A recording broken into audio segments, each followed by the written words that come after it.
How's it going, everyone? Happy New Year's for 2017. It's Rev here from Rev's Fitness.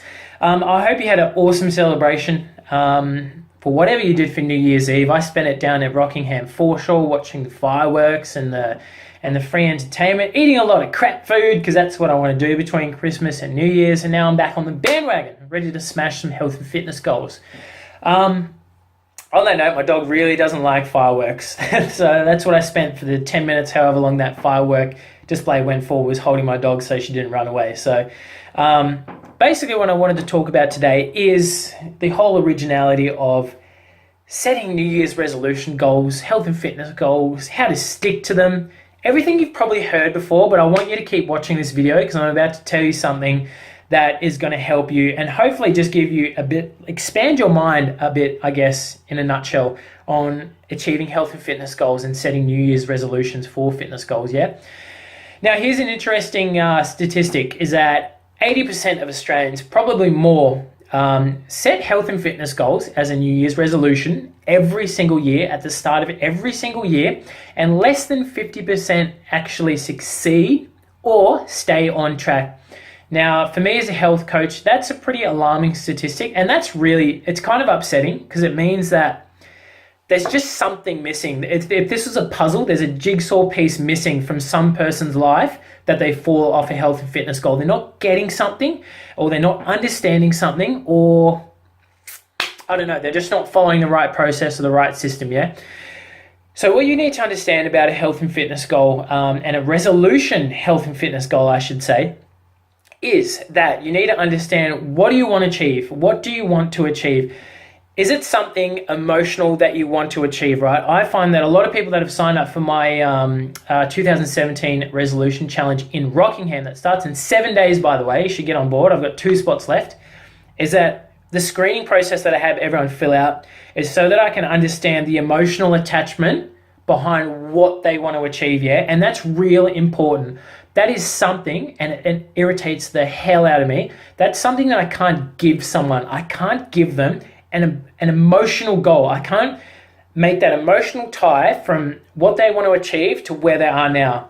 That's something that I feel as a health coach that someone must have to start with. So that's something that you really need to think about. You really, really need to think about what's that health and fitness goal that gets you emotional? What's that why that gets you emotional about that fitness goal? I won't mention names, but one of the biggest ones that really sort of, got my heart beating a few beats faster was she's got some, I wouldn't say condition, but she's very, very aware that she can't keep up with her kids, and she's got a young family. She can't keep up with her kids because her weight's slowing her down and her fitness is slowing her down. And you can almost see, just by reading what she typed as to why she wants to achieve this fitness goal, you could almost feel the tears coming through the email, yeah? That's an emotional fitness goal. That's something that you need to have. That emotional fitness goal, coupled with the right process and the right system, is guaranteed. You're guaranteed to hit that fitness goal. Absolutely guaranteed. If you've got that emotional tie, you've got that need, you've got that why as to why you want to achieve that fitness goal, you are absolutely guaranteed to hit that fitness goal. I promise you. So one thing that you can figure out and think about today, ideally today, it's the first of the first. It is the perfect time to get on a health and fitness bandwagon and start and kick off your 2017 as healthy as possible, yeah? That's something I'll be covering in my challenge as well. So think about, what is it that you really want to achieve? Do you want to lose weight? If so, how much weight do you want to lose? And do you have a deadline? Someone who's doing the challenge has got a wedding coming up in October. That is perfect. That is probably the biggest fitness goal. I love working with women who have got, and men who have got weddings coming up, because that is just like, that is probably the most insane deadline of them all. It's just kind of like, I'm going to eat healthy 5, 6, 7 days a week. I'm going to train 5 days a week, half an hour a day, and I'm going to smash it. And they absolutely smash it. It's because, to put it in perspective, not everyone's got weddings. Some of you are probably already married, which is fine, but you've got to have a bit of a deadline in place to work towards, so that by the time you hit that deadline, you've got that deadline and an end to your health and fitness goal, that you can sit down and track how far you've come in your results. Yeah, and that leads me to my next sort of point, is being able to track your health and fitness goal. If you've got a weight loss goal, obviously you want to be tracking that via scales, but on top of that, I'm a huge fan. In fact, I put it ahead of tracking loss in weight, is centimeters. So you take girth measurements of your arm, of your chest for guys, stomach, hips, your bum, left thigh, and what am I missing? Left calf as well. And what you'll find that if your weight isn't moving, but your centimeters are coming down, it means that you are losing body fat, which doesn't weigh as much as lean muscle tone. Now, you want to be putting on lean muscle tone regardless of whatever your fitness goal is. And the reason being is because the more of it that you possess, the more calories you'll burn throughout the day, the more energy you'll burn. So in a long-term perspective, 12 months from now, you're burning more calories than you had 12 months ago. So you can get away with eating more stuff. Isn't that exactly what everyone wants to do? To be able to sort of be healthier by default, I guess. That's my own term. I just made it up then. But on top of that, I know there's a huge stigma attached to building lean muscle tone, and that's getting bulky, right? Now, let me debunk that myth right now. If you're not training to get bulky, which we don't do at Revs Fitness, if you're not training to get bulky, you will not get bulky. If you're not eating to get bulky, you will not get bulky. And if by whatever genetic advantage you have to put on lean muscle tone in insane amounts, to be honest, I put on, like last year, 2016, I was training to put on lean muscle tone, to put on a bit of size, and I only put on about 3.5 kilos of lean muscle tone. And to be honest, if you think you're getting bulky, all you literally have to do to drop that size in that particular area is stop training it, and that muscle will shrink because you're not stimulating it. It's as simple as that, right? So there's your exit strategy if you're getting too bulky, right? On top of that, is centimeters is a really good way of tracking a weight loss and toning goal, as well as getting a body composition scan, yeah? So we're still under the banner of how to track that you're getting progress and seeing results with the goals that you're about to set for 2017. Body composition scans tell you just about everything. Tells you your body fat percentage, tells you where you're holding body fat, although you probably know, as everyone already says, where you're holding lean muscle tone, whether you've got muscular imbalances. Also tells you an interesting figure, which is called your basal metabolic rate. And that figure is the amount of calories that you burn over 24 hours that's unique to you. And it's a figure that you can sort of adjust for weight loss. It's a figure that you can adjust for, athletic performance, all that sort of stuff. It's a figure that's unique to you. And mine's about 2026. So 2026 calories is the amount of calories I burn in a day without doing anything. So if I wanted to lose weight, depends on what formula you use, but if you wanted to track calories, one of the biggest things that I'm absolutely huge on for a nutrition side of things is understanding what you need to eat to lose weight and tone up. Not so much just tracking calories, but understanding your macronutrients, yeah? Protein, carbs, fats, and fiber to a certain degree, yeah?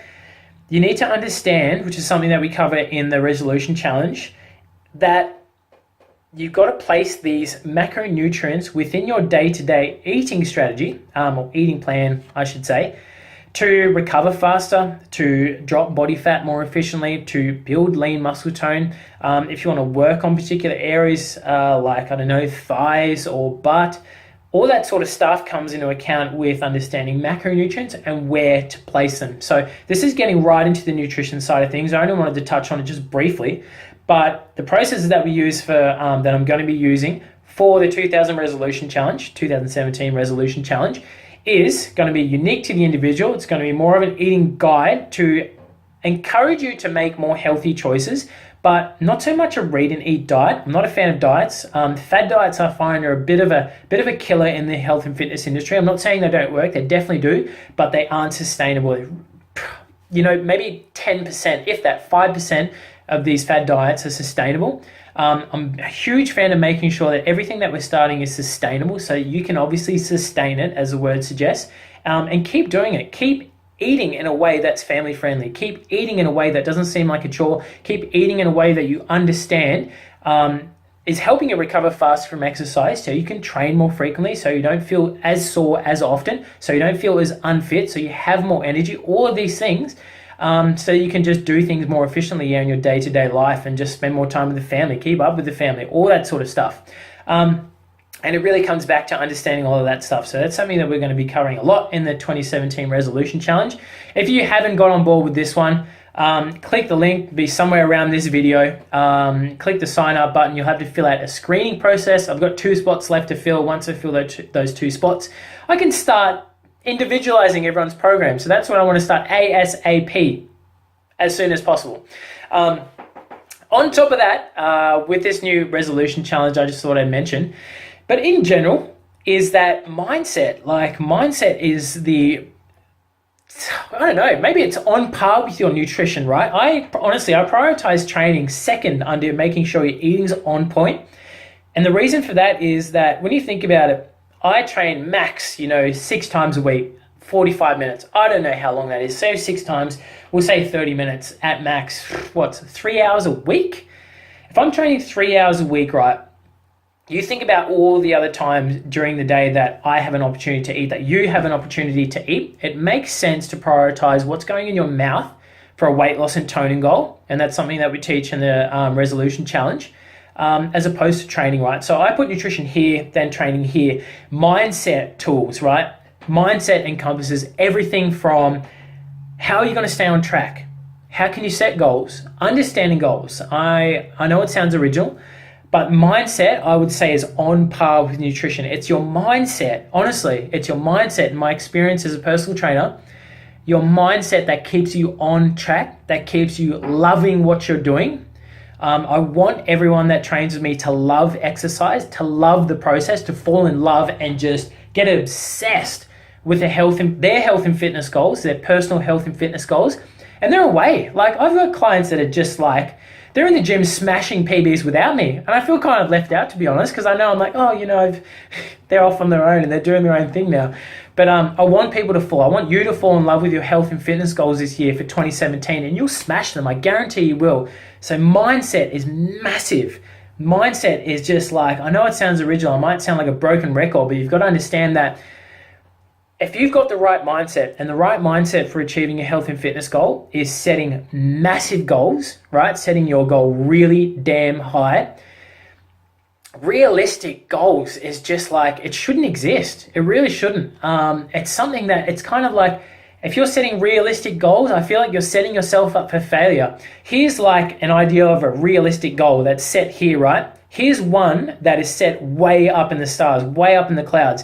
Which one of these goals would you rather fall short on? This one or this one? Obviously this one, because it's going to be higher than if you'd set that realistic goals. That's the mentality you've got to have. That's a mindset that you've got to have for achieving a health and fitness goal. Setting the bars massively high, and you'll act. Everything you do, your engagement, your eating, your training, your intensity, your commitment to that fitness goal just naturally happens a lot faster because you've set that goal up here, and you'll smash this one and you'll think like, why the hell did I set this goal down here? I do it all the time.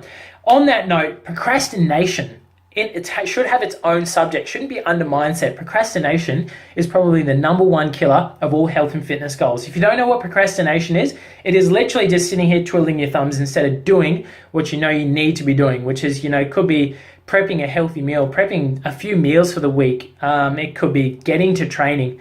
But everyone procrastinates. I procrastinate. I just understand key triggers within myself. And I'll give you an example in a second that I know I'm procrastinating. I'm like, Rev, get off Facebook. So I could be sitting here, I'm recording with my phone, otherwise I'd show you. Literally scrolling through Facebook. I usually go on to, post something in our fitness group for Rockingham. And I'll just be like, yeah, oh, look, there's a notification. Bang, let's check the notification. Now, bang, scroll through Facebook. Bang, bang, bang, bang, bang, bang, bang. And 10 minutes has gone by. It's just like, that's procrastination. You're doing something that you shouldn't be doing. And you should be either on your way to training. You could be prepping some meal. You could be cooking some wonderful, healthy meals for the family, for yourself. And it's that, I know it doesn't seem like much, but that 10 minutes could be better spent somewhere else working on your successful fitness goal and achieving your health and fitness goal. That makes perfect sense, yeah? Procrastination. All of that banner of mindset is going to be something that I make a huge focus on for the first time in a fitness challenge for the 2017 resolution challenge. Starts on the 9th, by the way, in 7 days. I've got 2 spots left. And it makes perfect sense, right? So here is nutrition. Here is mindset. Down here is your training in terms of priority. So that's something you need to focus on. Again, click the link somewhere around this video, and I hope to see you soon. Yeah, bye for now.